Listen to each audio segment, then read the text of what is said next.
So first step, we analyze our return on invested capital. We try to look at anything that stands out to us. Of course, we're comparing it to another firm in the same industry to try and see if there's anything that we can learn from that, if there's anywhere we can try to improve, or any kind of thing that we recognize that provides us an avenue to change the firm for the better. The second thing we want to look at is revenue growth itself. And this is essentially just looking at one item on the income statement, which is revenue. Right? Remember that G and ROIC are the two most important value drivers. So we looked at ROIC, now we're looking at G. But G is a very simple concept. It's just how much did revenue grow year over year.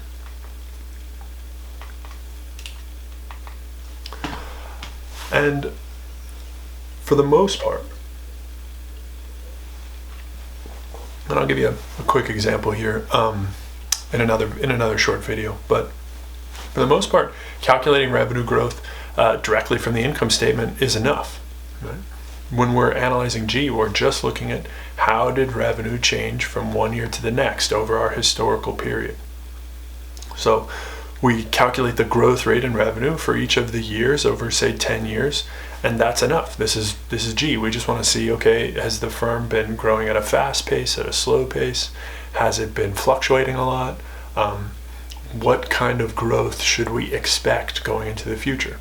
Now, just as a quick note, when we're talking about growth rates, what we're referring to is this math function here that says that a growth rate, or a simple growth rate, is equal to the new total of whatever it is we're looking at minus the old total from when we're measuring against divided by the old total. Right? So we're trying to look at the rate of change between what we used to have and what we have now. And when we're talking about revenue growth rates, we're talking about exactly the same thing. Right? We can look at, say, a series of revenues for a firm in 2010, 2011, 2012, and 2013. And we can imagine that revenue in 2010 was 100, revenue in 2011 was 105, in 2012 112, and in 2013 131. And what we're interested in is how much did revenue grow from one year to the next. So we'll start with from 2010 to 2011. The new revenue in 2011 was 105 minus the old revenue 100 divided by the old revenue 100. That gives us a growth rate of 0.05 or 5%. That's our G in 2011. And we want to see the growth rate from 2011 to 2012 of 112 minus 105 divided by 105. We get 0.0666 repeating forever, which is 6.66% G in 2012. And then our last year, from 2012 to 2013, we have 131 minus 112 divided by 112, and we get 0.1696 or 16.96%. And this is what we're on the lookout for when we're trying to analyze the historical performance of G. We have pretty normal growth rates here for revenue, 5%, 6%, growing steadily, and there's nothing to be concerned with there. But then we see a huge jump from 5 and 6% to almost 17%, and that happens in 1 year, and that's the kind of thing that we're concerned with. We want to make sure that any kind of unusual movement in revenue is not due to just some kind of mechanical change, like from a currency effect or a merger, and is actually due to organic revenue growth that the firm is generating. Remember, the whole point of the historical analysis and of our further analysis of it is to help guide our predictions about the future of the firm, because that's what we're really doing our discounted cash flow model on, is future cash flows. So we want to think about past return on invested capital, not only because we might want to figure out a way to change or improve the firm, but also because that's going to be built into our predictions if the change or improvement or anything is part of the process.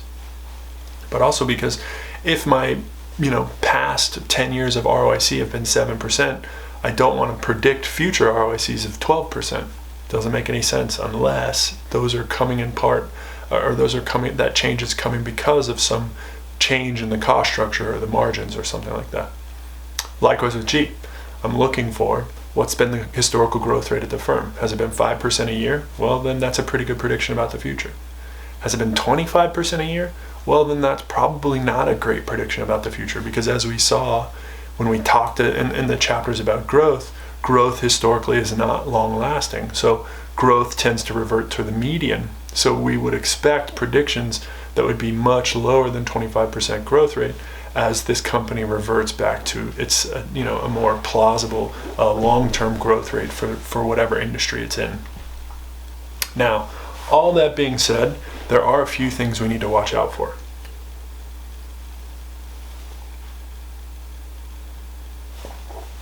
And these are things that impact the top line of revenue without necessarily being stated outright in the income statement. And what that means is they might affect revenue arbitrarily or not in a way that is, they might affect revenue in a way that isn't consistent with the actual operating performance of the firm. And that will cause us to calculate revenue growth rates that again aren't consistent with the actual organic revenue growth rates that the firm is generating.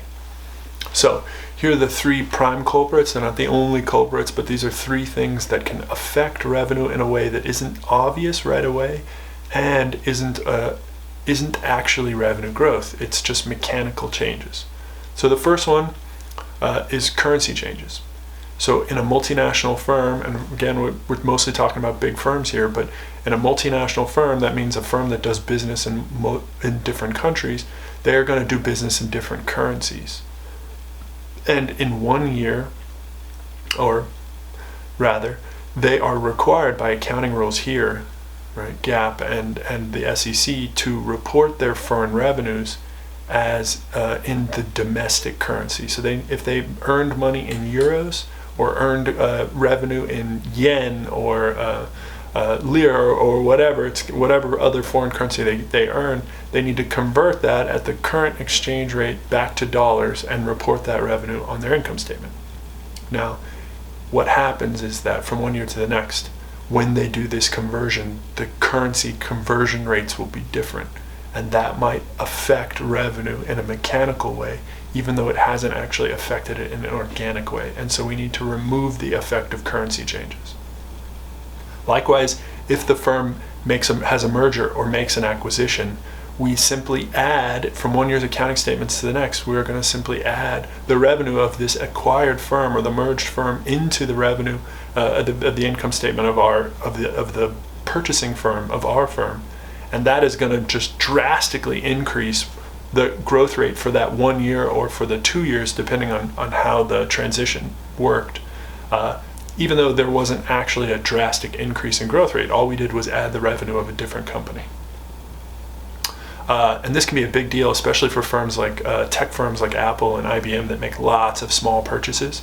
They're going to juice their revenue growth rate by making all these small purchases, some that they don't even have to report.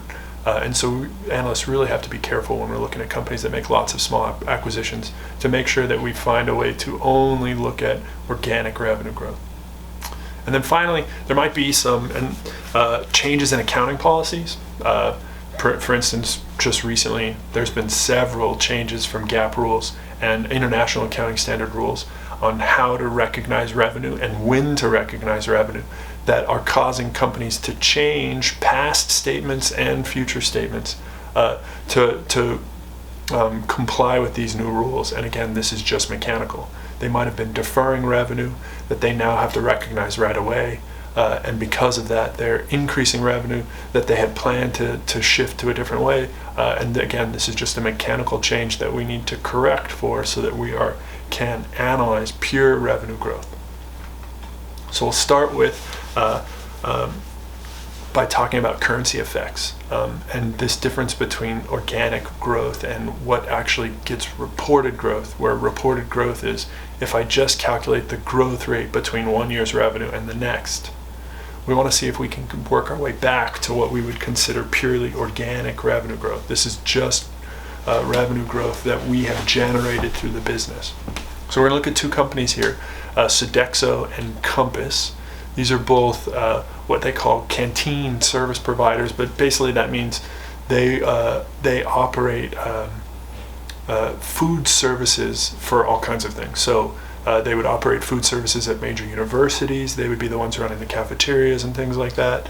They would operate food services at businesses, for airlines, for sporting venues, for big events like the Olympics, all that kind of thing. So they are just gigantic catering companies, more or less. And one of them is headquartered in the UK, that's Compass. The other one's headquartered in France, that's Sodexo. So they operate, their base currency is going to be pounds and euros, but they do business all over the world. And so there's going to be a lot of transactions where they're going to have to convert the revenue from a different country back to their current country. So we'll look at these 3 years, 2011, 2012, 2013, for both of these companies. And if we look at their reported revenue, this is reported revenue growth, is just the difference between 1 year's revenue and the next. That's the bottom line. So for Compass, it was 9.4%, 6.8%, then 3.9%. And for Sodexo, 5.4%, then 13.6%, then 0.9%. So these are pretty drastically different from each other. Compass is probably a little more natural. We would expect that pretty high revenue growth rate of like 9% to slowly shrink back down to a more reasonable one like 4%. But then we see Sodexo jumping from 5 to 13 down to less than 1.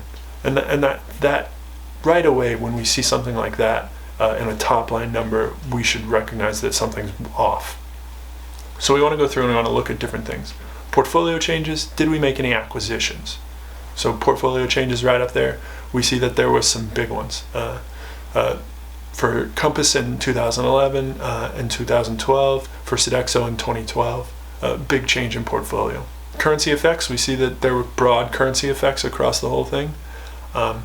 For Compass, this is a negative, so that means that when in this table, when we're reporting a negative currency effect, that means that we have inflated our revenue because we had a favorable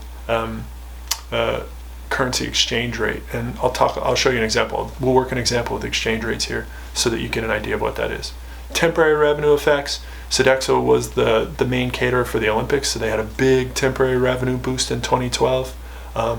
And then they had a negative effect in 2013 because the U.S. year was longer, the reporting year was longer than in 2012, so they had a negative effect.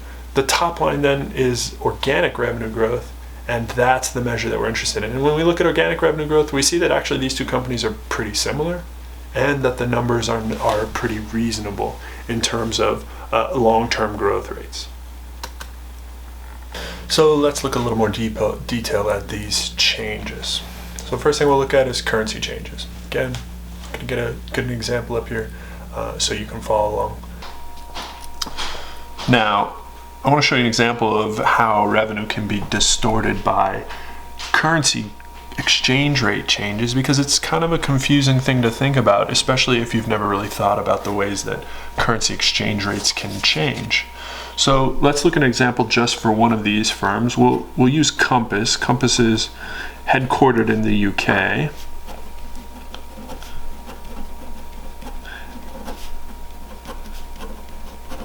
And so that means they're going to report in Great British pounds.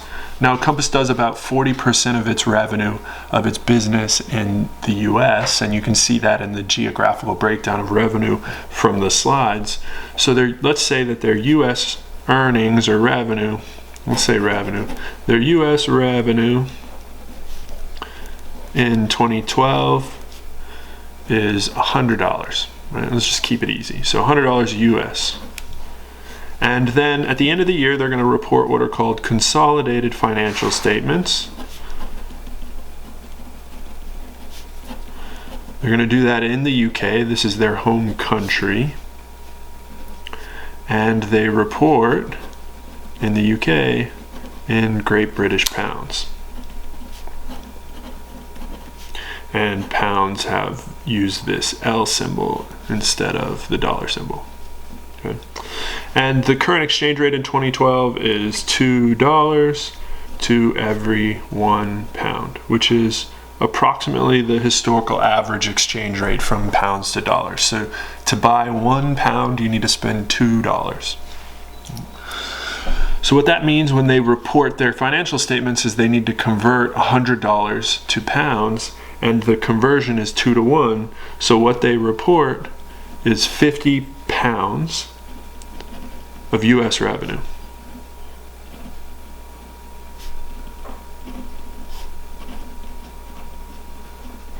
And that's how their financial statements show up. Now, what happens is in the following year, so let's say in 2013,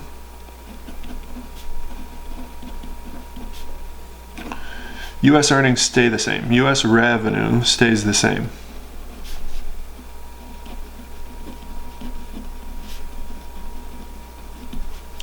So they still make 100 US dollars. But the exchange rate shifts.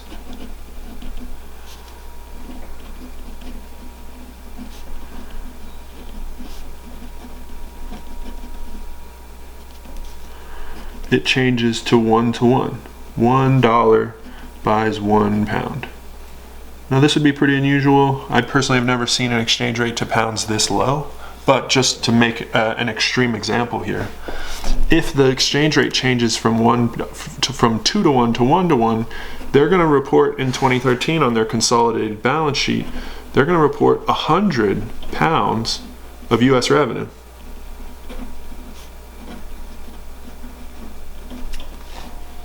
And that's a growth rate of 100%, right?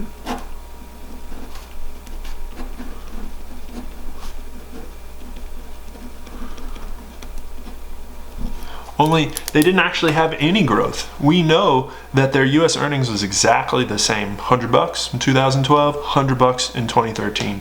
The only thing that changed was the exchange rate between pounds and dollars, and the company has no control over the exchange rate. These shift because of macroeconomic factors. And so the company is going to look like they have significantly outperformed in the US relative to the previous year, even though they've actually done nothing different.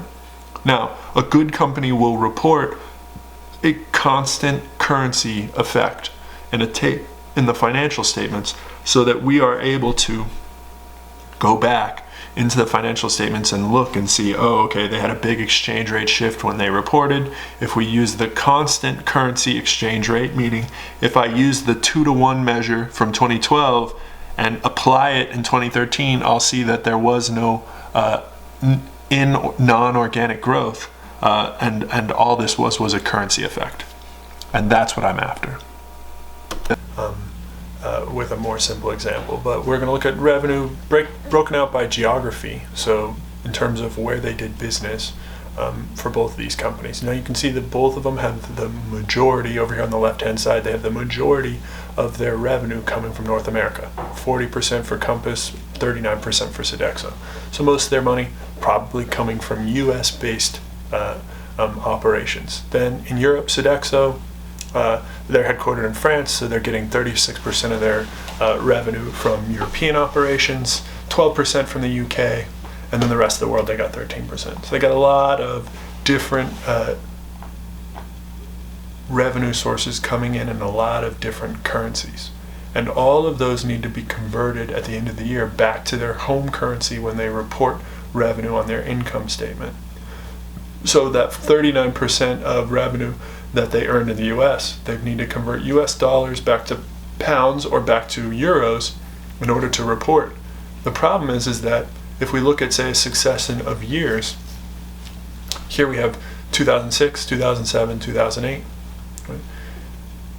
The conversion rate for in 2006, 2007, and 2008 was different.